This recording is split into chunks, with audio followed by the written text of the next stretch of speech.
Welcome to the Men's Journal Everyday Warrior podcast. I'm your host, Mike Sarraille. I'm proud to partner with Pendleton Whiskey. Pendleton Whiskey just released its 4th annual We've Got Your 6th limited edition military bottle to honor veterans of the United States Armed Forces. Pendleton Whiskey has also pledged to donate $100,000 of proceeds to support the Bob Woodruff Foundation. The Bob Woodruff Foundation helps create healthy, positive futures for our service members, veterans, and their families. Remember to go to PendletonWhiskey.com and please check out their cocktails page, which provides a Western spin on your classic cocktails. All right, let's get to it.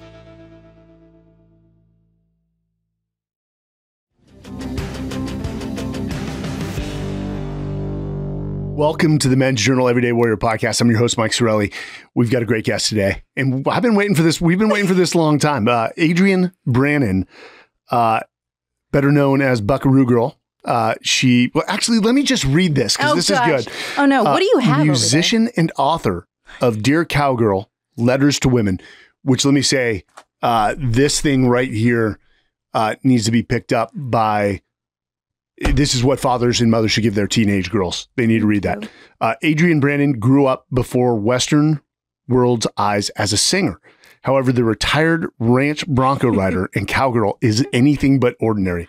Following an early professional career rooted in Western cowboy music at only 14 years old, Adrian's latest album, Desert Dwelling Mama, took the Billboard music and iTunes charts by storm.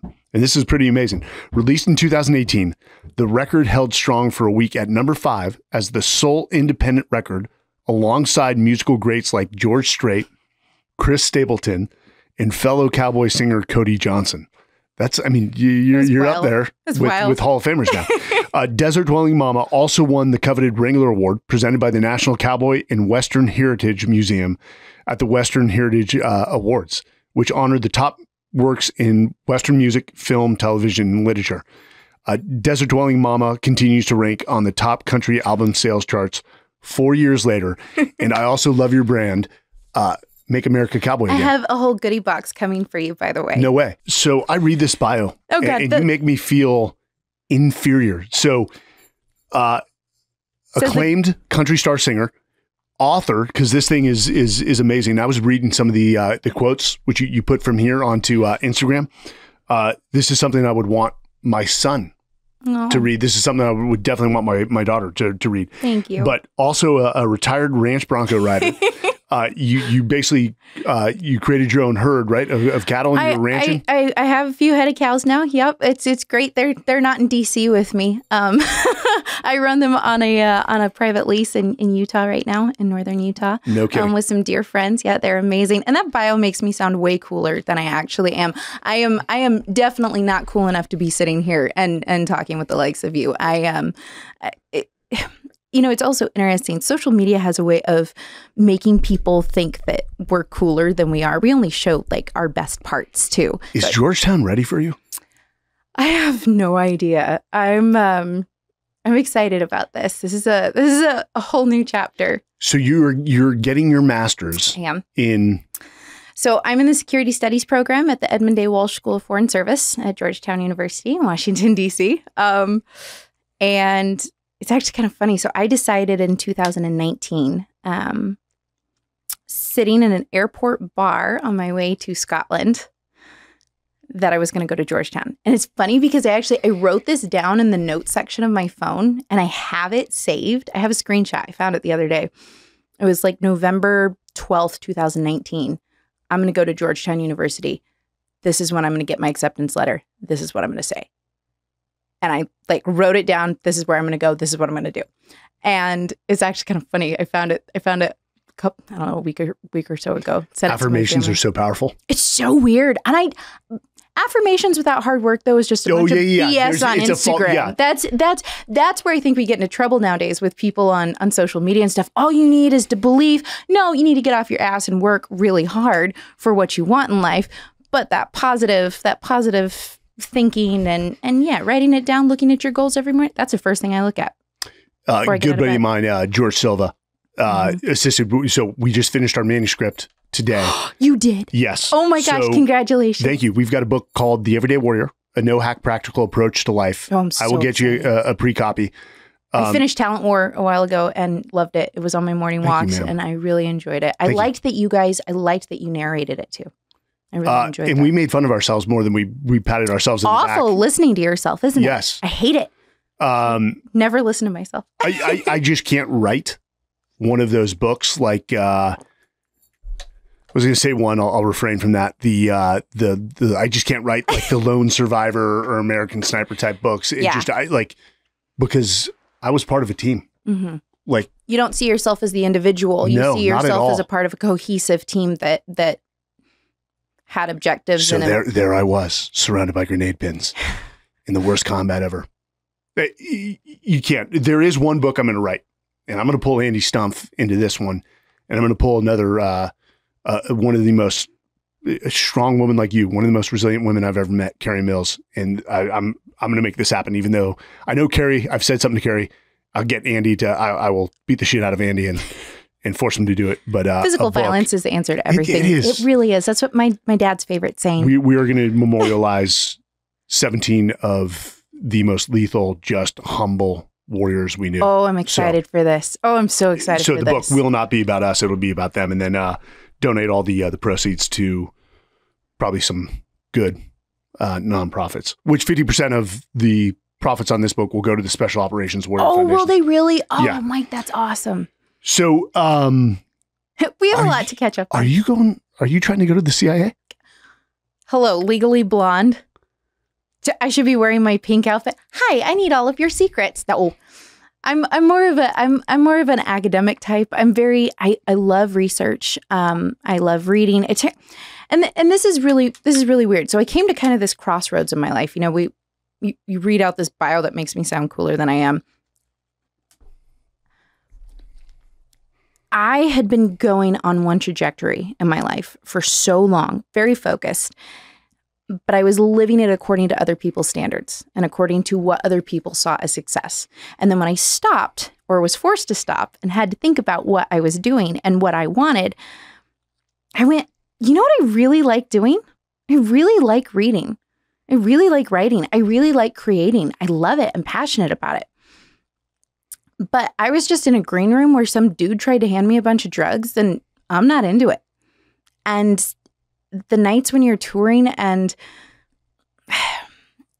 the reality of touring and the reality of being a woman touring is very different than what people expect. And for me, I realized that I was living point break for over a decade.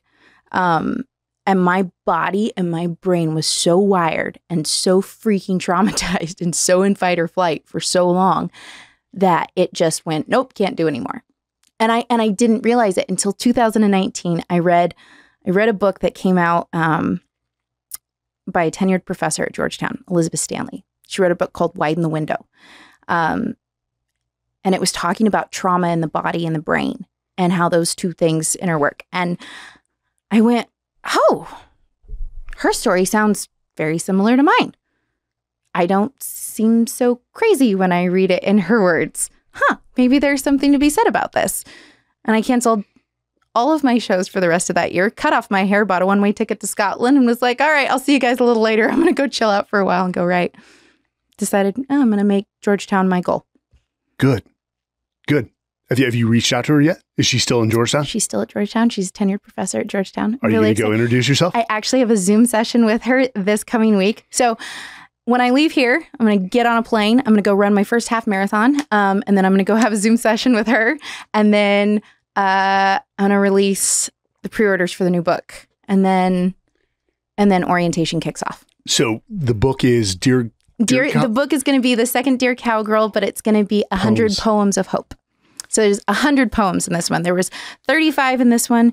This book was such an accident, quite frankly. Dear Cowgirl originated from a young woman who wrote me, who is a fellow domestic violence survivor. And I'd been very open in an article in Western Horseman a few years earlier, talking about violence and kind of, I don't know,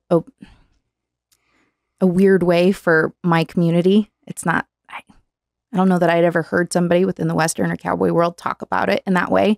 And because it's not the image. No, it doesn't fit with the image. Cowboy up. Yeah.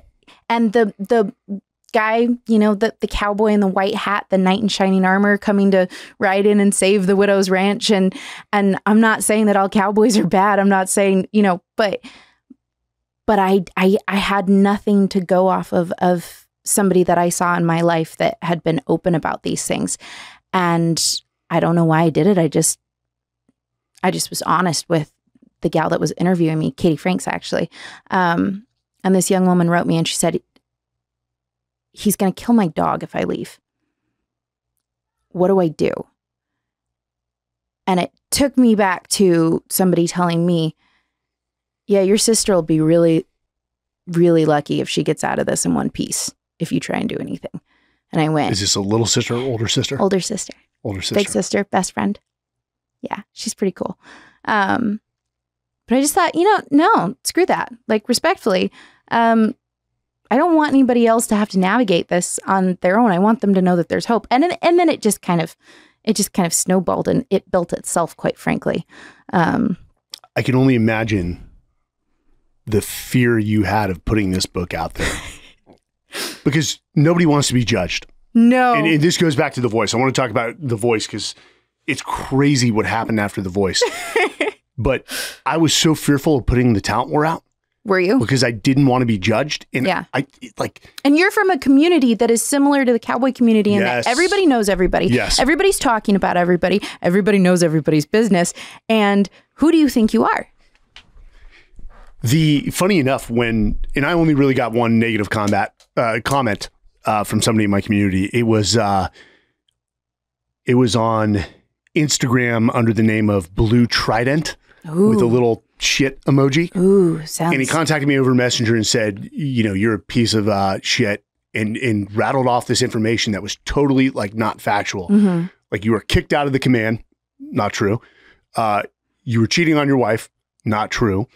Your guys hated you, not true.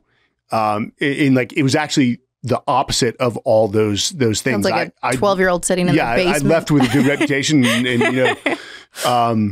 That's always my military record shows it. It was hurtful though. It was just yes. like, and I said, hey, I'm willing to have a conversation with you mm-hmm. if you can actually have the balls to like not hide behind your anonymity mm-hmm. and your handle. Yeah. And here's my phone number. Feel free to call me. I'll shut you down. Do you think I got a call? No, because it's never the people that are doing better than you that are. A few years ago, there was a blog that, I don't even know what it was. It was something online, and it was directed at how much they hated me, and pulling up pictures and it was hilarious. Even though it was laughable because I wouldn't trade places with him, it still hurt. Yeah, I'm not a concrete wall. You're not a concrete wall. I mean, you might be a concrete wall. I don't think you're a concrete wall. Hey, dude, that stuff still hurts. One, we're not sociopaths at all. No. And we feel just like anyone else, man. There can't be two in the same room. Right? I mean, I'm not gonna, like, you're not going to affect my day to the degree that it may affect others. But yeah. I remember Joe Rogan saying he just doesn't read like comments or reviews. Yeah, I stopped for a long time, and my relationship with social media is difficult at best because I will prioritize my mental health over publicity, over promotion, over anything. Like, I very infrequently even repost things from my clothing brand to my personal like Instagram because I'm like, oh, I don't want people to think that I'm like pushing anything on them. Yeah. Like I'm but it weird is a good brand. Oh, and you're talking about make American Cowboy good. So I wore that to the gym in DC the other day. And you got comments. I would just like to say that I expected there to be negative stuff, and I've expected there to be like a little bit of like, oh my gosh. And this dude just like walked straight up to me and was like, yo, love your shirt. And was like, oh God, I'm so glad. Okay, thank you. Well, I was expecting cowboys to like claim cultural appropriation. Yeah. And say, hey, get really upset that I was, but luckily I am a cowboy. So I don't call myself a cowgirl. So I call myself a cowboy. So. But here's what I love. So, I work closely with Tecovas. Yes, sir. Because they basically democratized Western wear. Yeah. Where somebody in New York is now wearing Tecovas boots that's from New York. Yep. And I love their boots, but I love the fact that they democratized it. And there is nothing more American than the cowboy image. No. Even in Iraq. And everybody loves the great American cowboy. Even in Iraq and Afghanistan, they'd be like, "Hey, are you a cowboy?" And we're like, "You damn right, I'm a cowboy." John Wayne over here. San Francisco, California. Yeah, damn right. Yeah, that's right. You're a California guy. So are you? I'm a California girl. I do identify as a woman, and I will say I'm not going to tell you my pronouns, but because I'm a woman. I just we are living in strange times. We are living in strange times. My name is Mike Sarraille. My pronouns are he and him. And I'm wearing a plaid Western shirt with pearl snaps sitting at the other side of the table. My name is Adrian Brannon. I am a woman wearing a red dress with feminine traits. Yeah. And my pronouns are, hey, you, get the hell out of the gate, and her. I've got no problem. If people spout out their pronouns, what does it cause? It doesn't cause me anything whatsoever. And now it's helpful sometimes. I did go to the SHRM, which is the Society of Human Resources Management. Okay. The big conference, it's huge. All HR people, it's like their Super Bowl. Okay. And it was in New Orleans. And the name of our company is Talent War Group. Yeah. And we had some women walk by and they're like, war? Horrified. War? And we're like, hey, it's a nice war. Win the War for Talent or the War for Talent was coined by McKinsey. It was a famous white paper that then turned into a book, I believe in 1998, about the challenge to recruit top talent. That's what it is. And they're like, okay, but still that word. I'm like, okay, but when they gave me my little, tag necklace, it had my pronouns on it. Nice. And I'm like, hey, listen, like, I don't mind when other people have that. Do you mind removing that? And they wouldn't remove it. I'm like, okay. Never mind. Pick your battles. That's another good trait of a leader, knowing when to pick your battles. Yeah. So I want to go back. Okay. Because we're going to get down to rabbit trails. We are. We're going all over the place. Here's the thing, and I want my audience. You are a walking example of resilience. Your life has not been easy. And when I say that, let's just say your life has not been the traditional path. And if there's anything that comes from the Everyday Warrior podcast, it's that we want to give the people a little bit of hope, examples of resilience, people that have overcome adversity, to let them know that it's possible, maybe a few tips that they can absorb into their lives. So you were born in Southern California. Yep. Grew up on a ranch in Nevada. Well, for a little bit. I wouldn't lay claim to being raised in a ranching family, actually. I wasn't. My dad cowboyed for a while. So I was born in SoCal. My dad was with the sheriff's department. He was a sniper he was on SWAT. First off, that's awesome. God bless your dad. He's a cool dude. When we would go train with snipers for some of the law enforcement agencies from the the SEALs, they would wipe the floor with us. You don't want to know why? Why? Because we have to be good at so many other things. Of course. That sometimes you'd be off the gun for a month. Oh, and they're just focused on that one thing. The law enforcement had standards where they had to fire so many rounds per month and stay current. And we used to go out to the McMillan Sniper School and there'd be nothing but law enforcement. And some of them were just wiping the floor. Really? Yeah. No way. And it was good competition. No judgment whatsoever. But they were, some of them were pretty damn good. I haven't shot with him in a while, actually. But that was always a constant growing up too. It was my dad is a very masculine, capable man. One of my first memories is of him beating up some miner on the street in Elko, Nevada, who said something about my mom, who I would just like to say was wearing red skin tight Wranglers and was totally hot. Of course a miner would say something, but is looking behind me and seeing him wrap this poor guy around a telephone pole. So he was, sorry, Dad.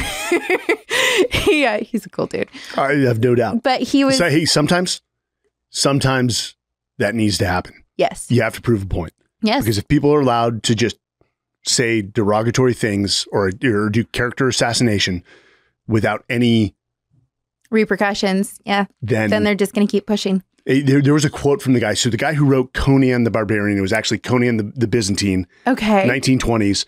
And I'm going to butcher this. I'm going to need to look it up. But basically wrote about how savage culture had a mutual respect where the civilized man doesn't. Oh, because the civilized man can say whatever he wants without repercussions. I love that. And he said, we're savage culture. You could end up with a hammer through your head. I like that because we've made ourselves more dangerous by denying our danger. We've made our men more dangerous by denying them their ability to be masculine and to be men. We've made women unhappy because we've denied them the ability to be women and be feminine. And we've denied the fact that we're different. And instead of celebrating those differences, we've made them this bad thing. And I think there's some real problems there. Just to be woman does not imply weakness or inferiority towards men. That's what like my mom. Hey, my dad is a big dude. Yeah. But we didn't fear my dad as much as we feared my mom. Yes. And she was also the emotional rock for the entire family. Of course. But it's the same thing with mental health. Mental health issues are not an indication of mental weakness. No, it means you're human. I believe that they're actually more of an indicator of you being willing to see that there's problems rather than self-medicating and denying things and then spiraling deeper and taking down people that you love that are around you in the process. Because at that point, it's not about you. It's not. It's about them. We're really good at rabbit trails, aren't we? Oh, we're going down so many holes. So Southern California, dad was wounded and medically retired. They told him, you're going to go do this computer job. And he was like, yeah, no, I'm not. Yeah. Started a saddle shop, started building saddles. He's a cool dude. And behind that cool dude, I truly believe, and this is no shade on my dad, but I truly believe that the reason that he did the majority of the things that he did in life are because my mom was there going, hey, come on, Dave. Come on, Dave, you got this. Let's go. Let's go for it. Let's sell everything and move to another country. Come on. Let's go to Nevada. Let's go. You don't know how to cowboy? Okay, cool. We'll call these people out of the blue and we'll move to Nevada and we'll go cowboy. I'll go live in a single wide in the middle of the desert with 2 kids and no money. Yeah, that's my wife. That's Jordan. That is the kind of woman that you want beside you. It is. And that's the kind of woman that my mom was. So we moved to Nevada, then we moved back to California, and then we sold everything and we moved to Scotland. We're weird. How do you jump from Nevada to California to Scotland? We're weird. It's just like it explains a lot of how I am. Weird or adventurous? Adventurous. Okay. Probably at the time, what's really weird is like looking back and seeing how young they were when they were doing this and like thinking about, my mom's dad, my grandpa Larry, most amazing man in the world. He's my best friend. I talk to him pretty much every day. He had to watch his one and only child go drag his granddaughters around the country. When we were in Ukraine, we were there right after the Iron Curtain fell. What are you doing with my grandkids? They're just dragging them around the country. So somebody basically said to my dad, cowboys aren't smart. Academically, like if you don't have this piece of paper, I don't respect what you say as a man. And I feel that a little bit because I think some of the negative aspect of me wanting to go back to school was me being like, no, screw you. Just because I wear cowboy boots and a cowboy hat and I sing my little cowboy songs on stage does not make me somebody that you are allowed to talk down to or disregard or not respect my views on something. And so for Dad, of course, his extreme answer to this statement was, cool, I'm going to go get a PhD and screw you. And he did. We sold everything. We moved to Scotland with 4 suitcases. And he got his PhD. He got his PhD in theology and theology and religiously motivated terrorism. So he works. He's a professor at the Naval Postgraduate School in Monterey. He teaches asymmetrical warfare. Kidding me? And religiously motivated terrorism. And I don't know. Sorry, Dad. I don't know if you want this up on the internet, but I'm talking about it. So, a lot of my buddies went to the post-naval graduate school in Monterey. I'm really mad that I don't get to go. I really want to. I want to be one of his students so badly. Well, you never know. There may be a way for Georgetown to work some sort of. You never know. Exchange. That's insane. So we went to Scotland, and it was the best thing in the world. Like that. Those are my earliest memories. Frankly, I see bits and pieces of Nevada and California. But like Scotland, that was home. It really and during was. the summers, you guys would So during the summers, we were homeless, and I didn't realize this until I got older. I just thought every summer we went on these little like adventures, and it was great. And they were great. I remember being hungry a lot, and shoes not fitting. Like, you know, people think of Paris and like seeing all that, and Amsterdam. Like, I remember Amsterdam of being like, okay, I haven't eaten in like 20 hours. I want some food. Okay, well, we'll just keep walking and we'll find something to later ask your mom about it. She was like, we had no money for food. And I was like, oh, okay, y'all are cool. It was always an adventure. We lived for like 3 months, 3.5 months out of a tent in the Cairngorms in the Scottish Highlands. I learned my first cuss words in a Scottish bothy, you know, the little huts that you stay overnight in, carved by backpackers up in the wall. It was great. We lived in France and Switzerland. I learned how to swim in France. We learned a little bit of French at a Swiss boarding school. It was great. I loved it. That is one hell of a childhood. It was great. And then we moved back to the States, and it was like, boom, you're an American. And I was like, we landed in Missouri, and I was like, what? Where did we just land? Are we in the dark side of the moon? That awkward, huh? Well, it was a little bit of a culture shock. Yeah. Because you go from Scotland, you know, we're living in a 500-year-old stone cottage and playing piano recitals in castles and, you know, hanging out with people who are friends with Princess Diana. And like, then you go to Missouri and it's like, oh boy, church is in a tin building and I don't know what's up with this humidity thing and where are we? And then it was like, oh, this is the best thing in the world. How were the people in Scotland? To me, like, my experience was amazing. And I still have dear friends that are back there that I go back and visit and that I adore. I think Brannans don't do anything without making a splash. You can tell we're, you know, you haven't met the rest of my family, but we're all very shy, retiring people. Are we going to do another podcast where I get them all? God, good luck with that. Yeah. Good luck with that. You know, my dad showed up to Scotland. He showed up, I'm pretty sure, on his first day, like, at St. Andrews in a flat cowboy hat and boots and Levi's. Kind of like I do to most things. It's just too dang hot today to do that. But I'm sure the image of an American family popping in their cowboy hats like was a little shocking. They loved it. But we loved it. And no matter where we went, whether it was Scotland, Ukraine, Poland, France, Switzerland, we wanted to learn about the culture. And there was always this understanding with my parents of, if you are here, you're going to learn about the culture. You're going to honor the people and respect the people that you're with. And we're going to have a great time. It was always fun. Came back to the States and it was like, all right, now it's time to be a wild child. And you left home at 13, 14. Well, you know, it's funny, like looking back on it now, I didn't know the kind of freedom that was possible in America. Like, as a kid, we were pretty much turned loose in Scotland too. We were pretty crazy in Scotland, but we got back to the States and it was like, you've got all these horses, all this country at your disposal. Like, so long as you get your school done, the world is your oyster. And I was like, sweet.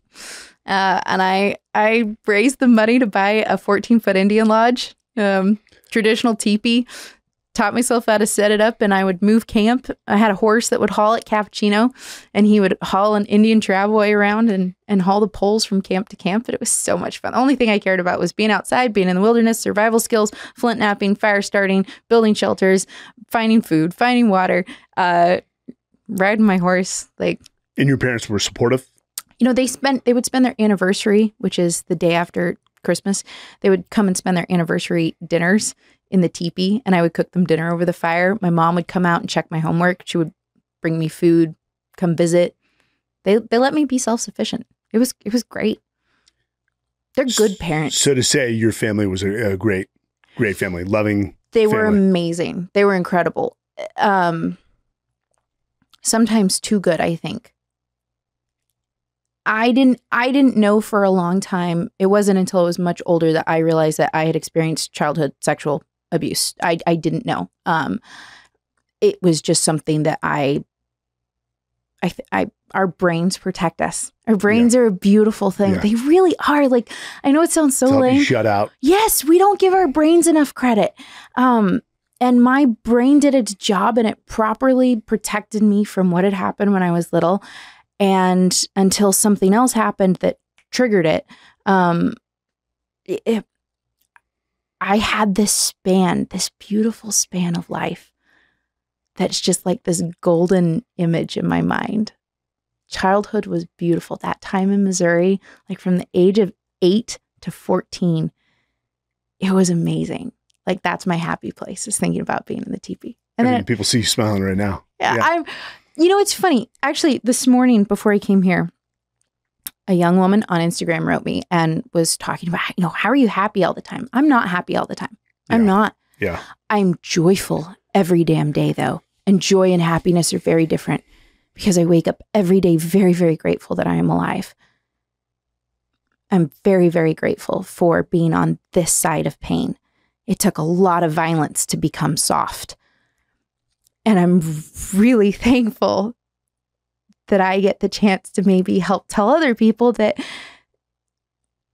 no matter what you experience, no matter what you go through, it's not going to be easy. You're not going to wake up every day and go, oh, it's the best day in the world. I'm happy. The sun is shining. There's little cartoon birds landing on my shoulders.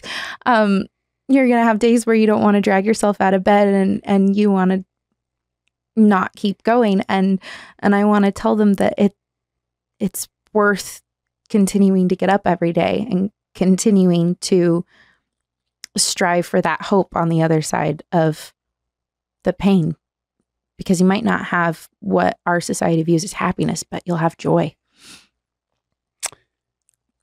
Happiness is a strange subject. I love how you just framed that, though.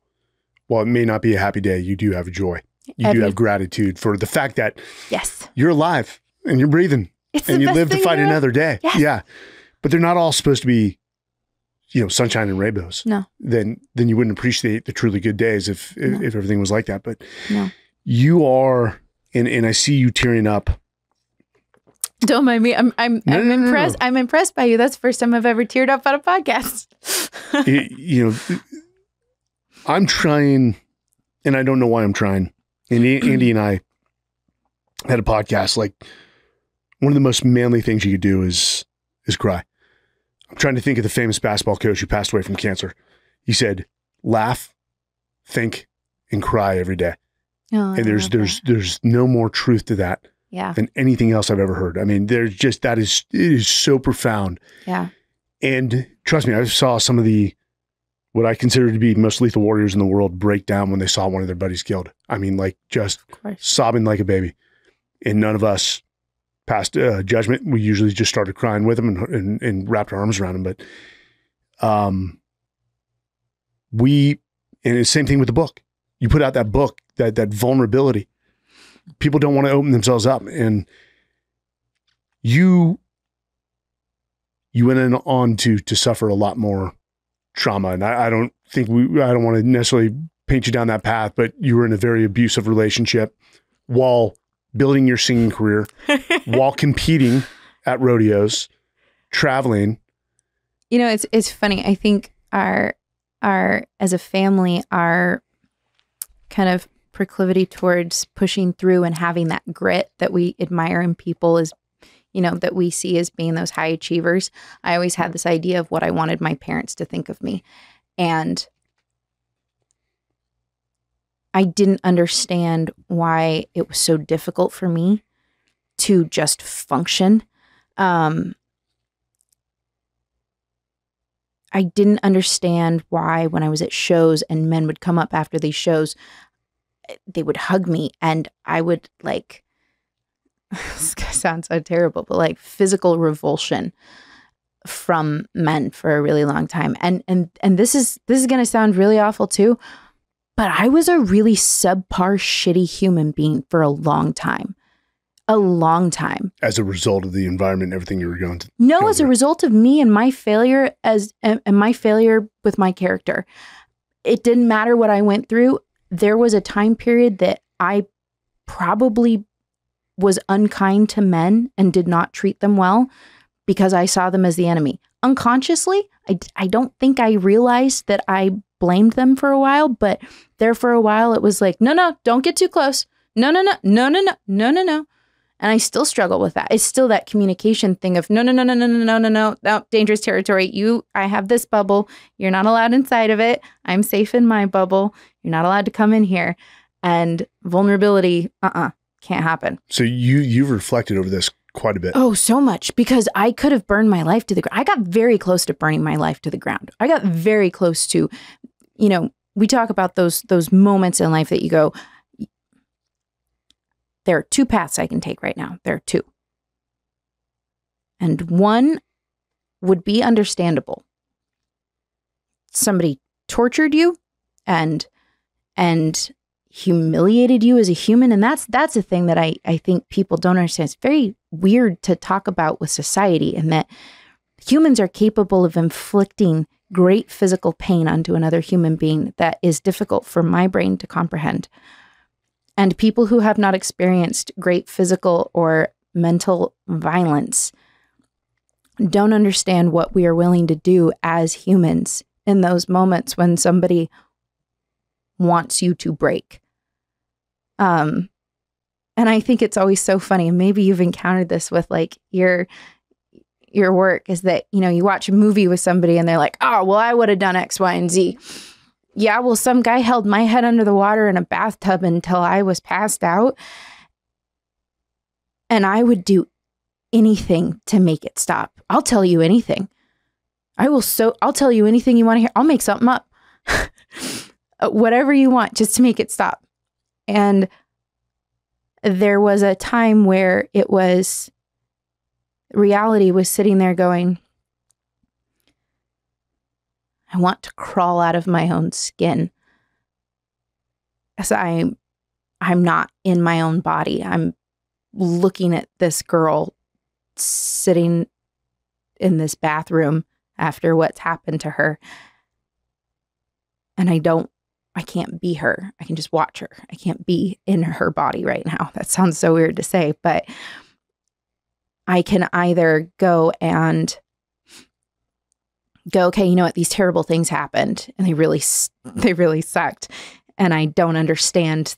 I still to this day, I don't understand maybe the repercussions of that. I'm trying to.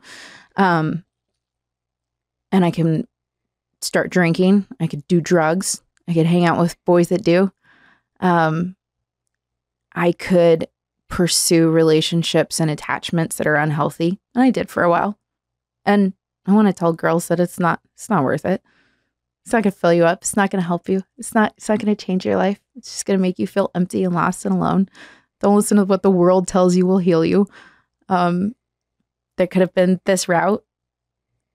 And maybe there would be a numbing for a while, but there wouldn't be a healing. And then there's this other road, and there's no guarantee that I'm going to get to the end of the road and there's going to be some great, wonderful destination at the end. I think that road is definitely the better road to take, though, because I can at least look myself in the eye, in the mirror at the end of the day, and maybe have some respect for that human in the mirror rather than the one that would have walked down the other road. You know, people always say humans are innately good. I struggle with that statement a lot. So do I. So do I. When given or placing what you would consider a good human being into a situation where you now give them power over someone else, or money, or fame. You know, the old quote, what is it? If you were an asshole before power or money, you're going to be an asshole after. Yeah, you're going to be an amplified asshole when you do have power and money. It kills me. You know, I was a little guy in high school. Little. Were you really? Oh, yeah. Wrestled at 119. Was a freshman, sophomore year. I probably didn't put on more than 10 pounds after that. Really? Yeah, you should see my pictures when I joined the Marine Corps. Not big. Baby and then when I face. left, I was like 200 pounds in the best shape of my life. But my dad always said, he's like, and he was in the Army in Vietnam. He fortunately didn't have to go to Vietnam, but he didn't have a great Army experience. And he didn't want me to join the military. Because you joined Marine Corps first. You were recon Marine and then. Yes. So, got it. But he's like, I always knew you were going to join the military. And eventually asked why. He's like, because you hated bullies.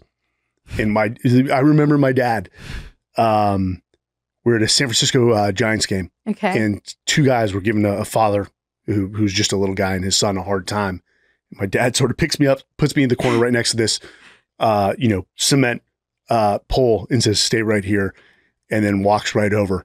Pow, pow. No. And, of course I start crying, but he never hesitated to go up and stick up for the underdog. Yeah. And he came from a San Francisco, they were rough back then in the day, and his father was a lead detective for San Francisco. But oh wow, the point is, like, this is where, like, men, like, when you are abusive towards a woman, like, if the president gave ominous dominus to my guys and I, yeah, we would take him out back and take him to the woodshed, so to speak. Your guys are some of the best guys I've met in that way. Well, I never saw instances in special operations because, one, there is a higher maturity level, especially at the tier 1 level, where the women at our commands they were almost like little sisters. Yeah, and we protected them. Yeah. And if somebody got out of line, there's hell to pay.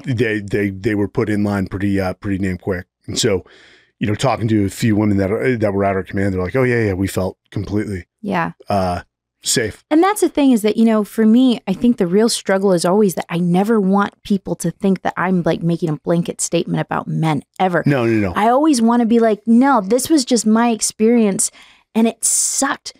It doesn't reflect on men as a whole. And I never wanted that to be the results of those experiences. And it was something I kind of had to, because our world does a really good job of being like, oh yeah, all men are bad. No, not all men are bad. I love men. I love good men.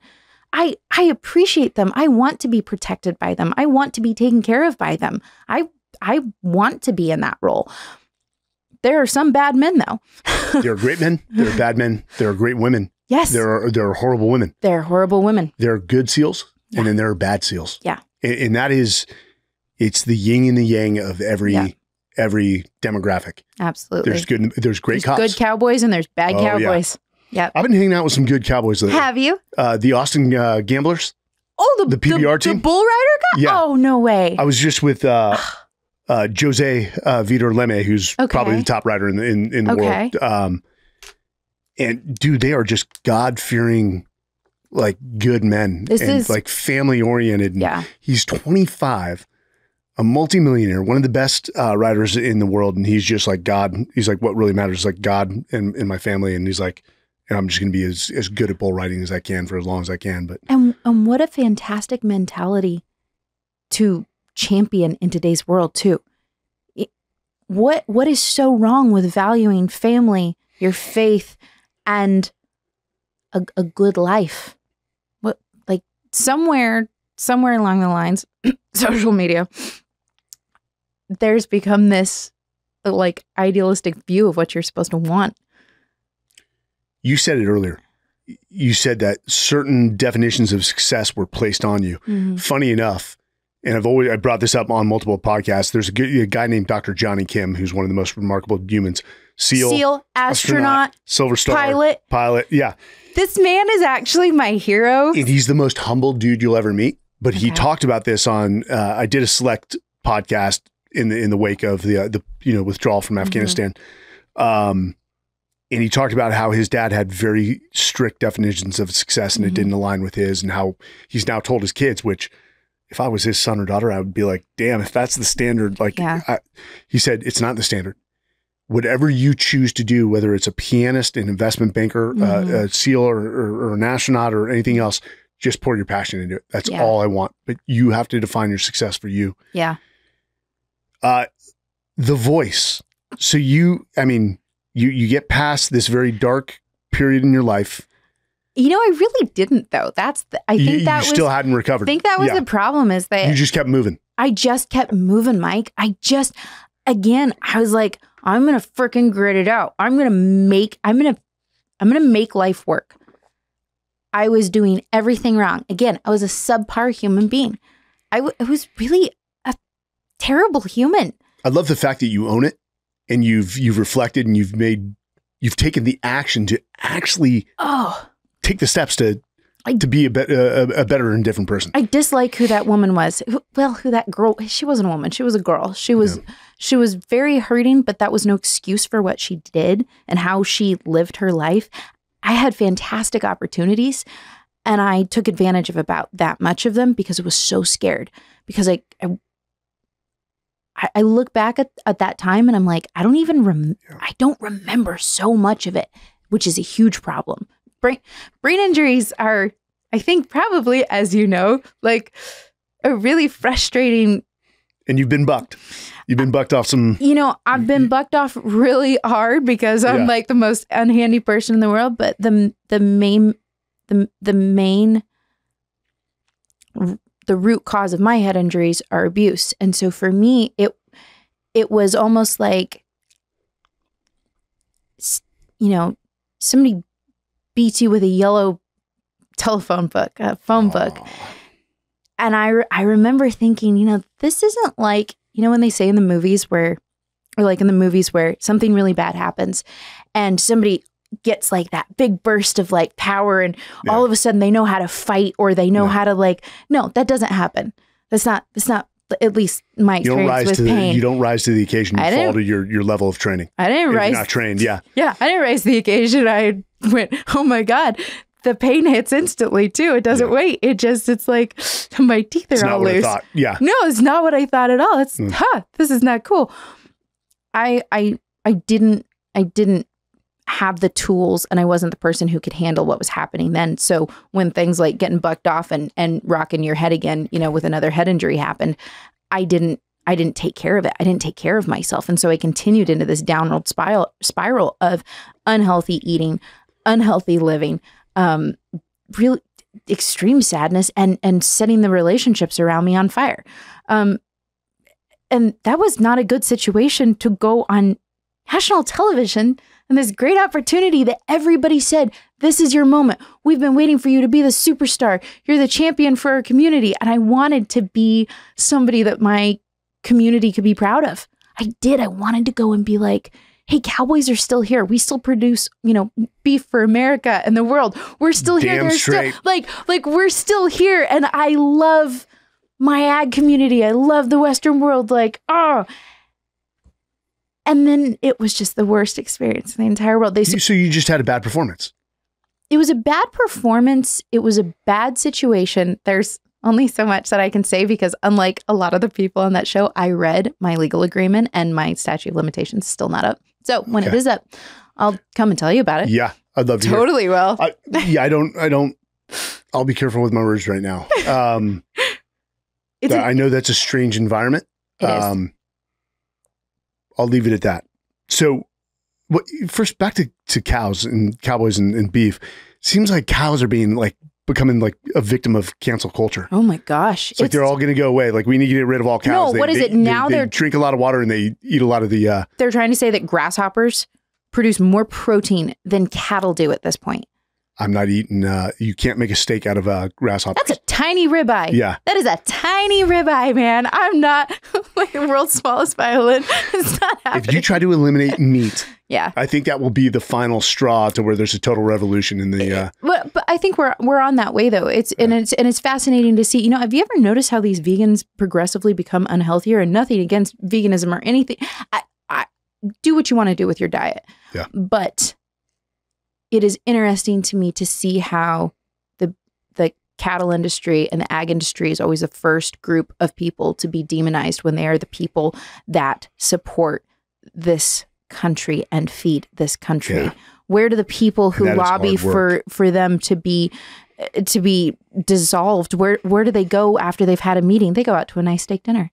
Where do they think that comes from? Wrapped in plastic?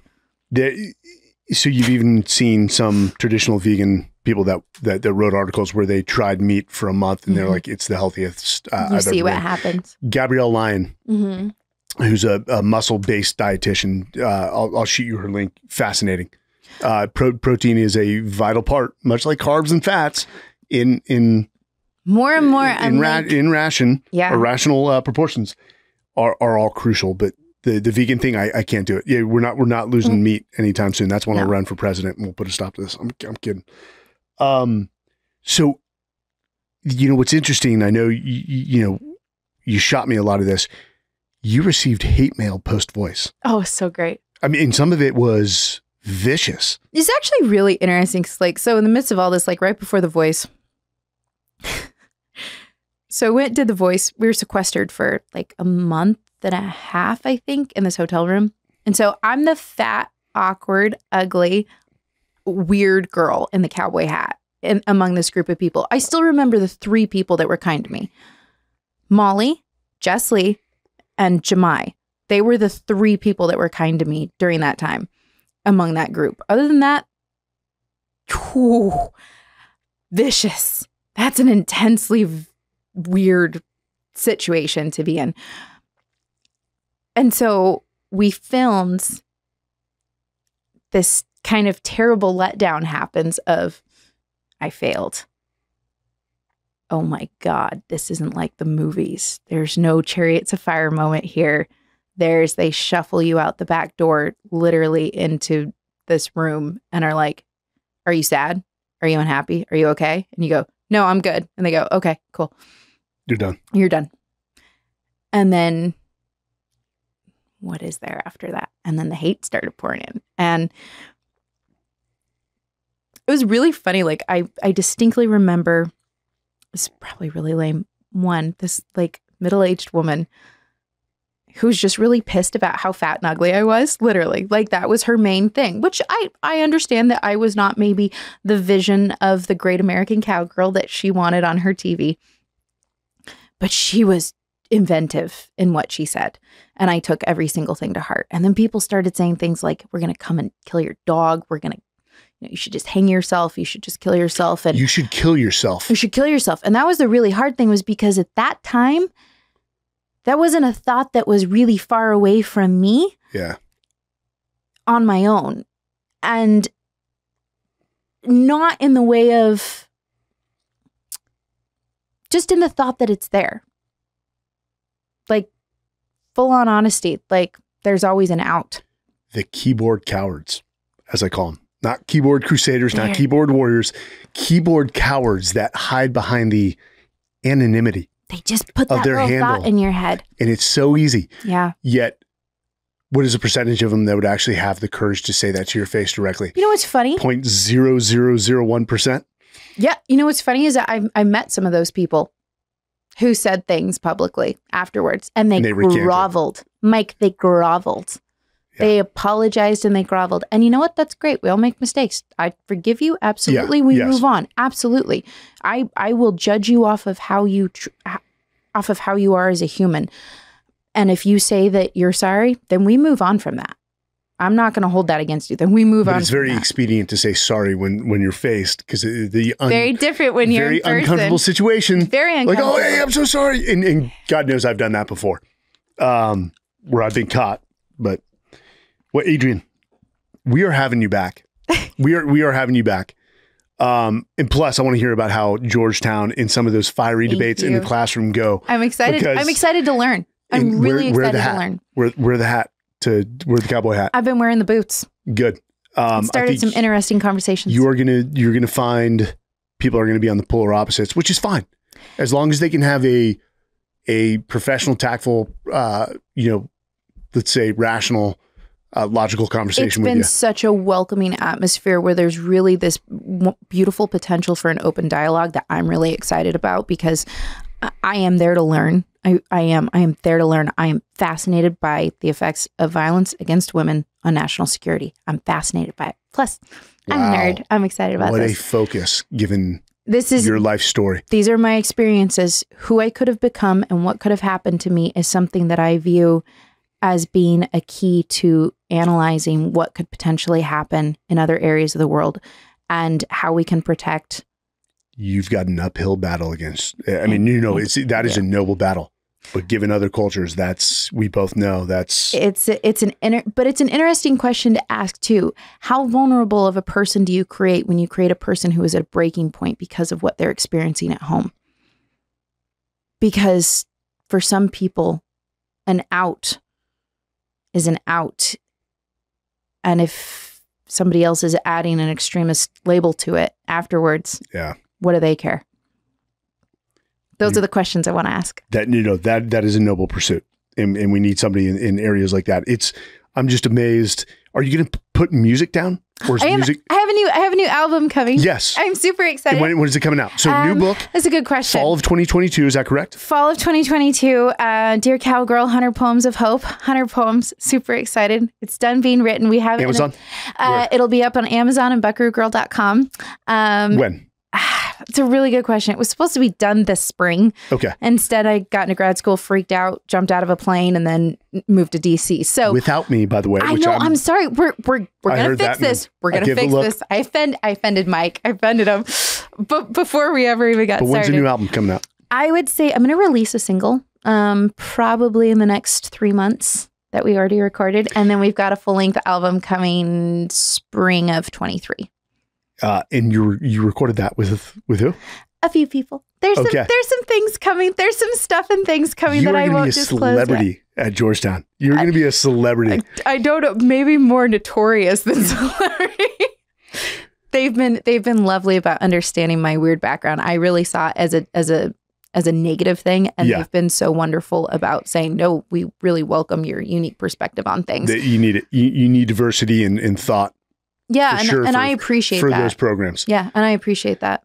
Well, you're not off the hot seat yet. So we ask a few questions, hard questions as we end, and it's meant to be vulnerable. And I've got to thank you for your vulnerability in this podcast, sharing some of the things that naturally were not easy times in your life, but have shaped you into the remarkable woman that you are today. Thank you. That I would point any young girl, to include my 18-year-old daughter, and be like, listen to her, as well as my son.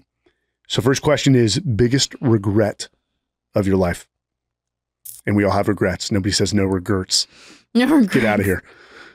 No regrets. No, I have many regrets. I think actually most of them personal failings on my part to take accountability for who and what I was as a daughter, as a friend, as a human, and as a leader, because like it or not, whether we're struggling with our personal issues, my businesses suffered, and the people surrounding those businesses and the people surrounding me suffered because of the result of me being a weak human. And I wish that I had, frankly, figured my stuff out sooner so that I didn't negatively impact those things. But now I'm able to see those things and change them. I think we all regret the fact that we didn't straighten our stuff out. Why did it take you so long? Hardest decision. I think I know what you're going to say here. The hardest decision you ever had to make.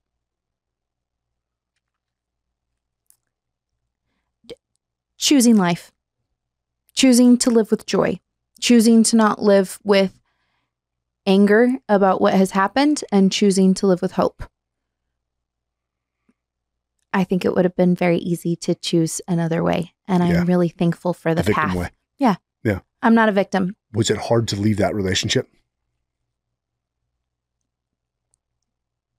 Yes, because what most people don't understand about domestic violence is that a lot of the time, these are people that you care for deeply. Yeah.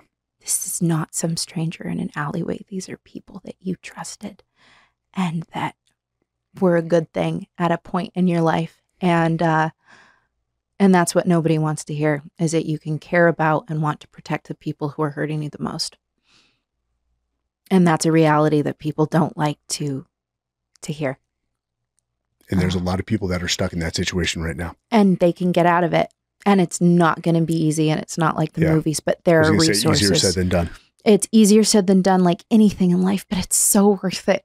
Yeah, because the joy that is waiting on the other side of it is just unexplainable. It's unimaginable. Yeah. What are those 1 to 3 things, those key tenets in your life that have led to success, or you try to live by, your code? I discovered Stoicism in 2019. Isn't it great? Oh my God. There's nothing about Stoicism that's my drug. You pick apart. That's my drug. That is my drug. I owe Zero. I owe Marcus Aurelius. I owe Seneca. I'm reading Discourses right now and just going, I got my dad hooked on. I wake up every day, and what is going to happen to me happens to me. And it is how I respond that matters, not what happens to me. Control what you can And disregard what you can't. Yeah. I know. It's water off my back. So stoicism. Stoicism. I started working out. I'm nowhere near where I want to be. And I got to say, I watched that transformation. Well done. Thank you. Well done. I'm still on that journey. I appreciate it. I'm still on that trip. Maybe Jordan can give me some tips. I don't know if you saw, if you go, I think it's the latest post from Jordan. You see her in college. That woman's amazing. No, she's my hero. I'm serious. She is, even between when I met her in 2015 to when we reconnected in 2017. What a transformation. And then even from 2017 to now. Man. Stalker girl. She's amazing. No, I want to pick her brain. Don't give her compliments. I'm totally going to. Okay. Sorry. You're losing this battle. So you choosing fitness. Yeah, and healthiness. You know, you had Doc on here, Doc Parsley. Yeah. And listening to that was huge for me because sleep has always been, I mean. Oh, he believes it's the gateway to all health. Oh, and I think he's right. It's just, it's hell because I usually sleep like 2 or 3 hours a night. Yeah. So that's something that I'm striving towards. So I need to get you some Doc Parsley sleep aids. Yes. Send a box your way. I am a fan. Okay, I'm on board. If you give him a shout out, he'll send those. I will go buy them. I'm cool for anything. So stoicism, fitness, and then asking yourself what you actually want and then taking action, because we're really good at asking, what do we want, and making Pinterest boards and, oh, one day I'm going to have this and one day I'm going to do that. Well, not if you don't get off your ass and go take action. Start moving before you know how to do it. You will learn on the way down. Before you know how to do it, you will not learn how to build a business by reading a book. You will learn it by building it. You will not learn how to live your best life by sitting there thinking about it. You will learn it by living it. Go do it. Like my friend George Silva, who helped with the book. Affirmations without action are just daydreams. That's what he says. I'm like, I love that comment. I love it. So those are powerful. Stoicism, fitness and health, and then action. What you want and taking action. Taking action. Brain trauma. I see that hand. It's like having a wall in front of you that you can't get over, which is what I'm worried about with school. I'm like, just give me 2 seconds. So it's going to be wildly different because I got my MBA after the SEAL career and the brain was just not working.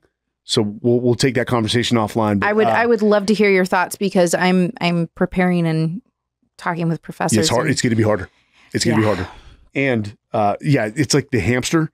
Hamster used to be muscular and fit. Now hamster's a little out of shape. The hamster, I always think of it as this wall that I just can't quite crawl over. And then if somebody answers before me and it just pisses me off. Yeah. I'm not competitive at all. So this one I love because I'm and I think this answer changes as you get older. But when all is said and done and Adrian Brannon is in her 90s and knows that the time is coming. Yeah. How's she going to look back and evaluate whether she's lived a life of purpose and impact? How the people around me are affected by me. How I've impacted them. How are the people that I loved the most and the people that I was surrounded by, how did they come out the other end by knowing me? Were they better or were they worse? Yeah. And if they were worse, then I didn't live a good life. And if they're better, then maybe I did okay. Impact is the greatest currency in life, as I always say, and what you do for other people. It's your legacy that is left behind when you are 6 feet in the ground. Because we can't take it with us, right? No, we can't. Alexander the Great with his hands.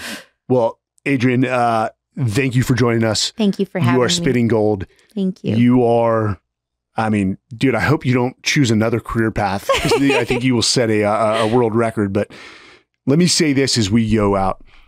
I spent my life eliminating, well, my guys did the eliminating. I put my guys and gave them the resources they needed to do it. Let me set that straight. And I was proud to do it, to watch them. But basically eliminated bullies.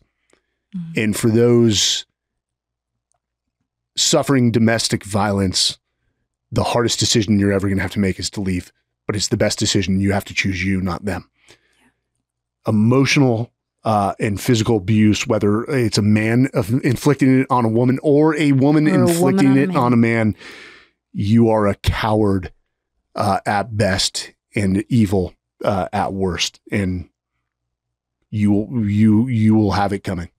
Karma is a bitch, and it'll come back to you. So that kills me that happens in our nation when we were forward thinking we were doing it to prevent that type of evil coming to our nation. But guess what? It's already here. Every 68 seconds. Every 68 seconds. So somebody that you know and love. Nobody. Are there any great resources for women? Amazing resources for men and women, and which is something that I always want to make abundantly clear. Rain.org. RAIN. Rain.org. They have a fantastic resource of there's counselors, there's hotlines, 24-hour hotlines. I have used it many times with wonderful, warm, welcoming humans who want to Will they actually help people get out of abusive relationships? Like, hey, we're going to contact the police, or this is what you need to do? They will provide the support to help you get there. There are many legal hoops to jump through for people, but there are also rape crisis centers that offer people who will go with you to hospitals when there are rape kits involved, when there are situations like that. I never experienced those kinds of situations, but after viewing them a little bit through some experience at a rape crisis center that I was involved with, I saw the deep need for kind humans that can accompany people who have been through something unmanageable in those moments to help guide them through the process. Because when there is a legal process, it's complicated and it's terrible. And there are people there to support you through that. And barring that, there are other people out there who are willing to talk to you about it. Talk to you about getting your children and your animals safely out. Contact me.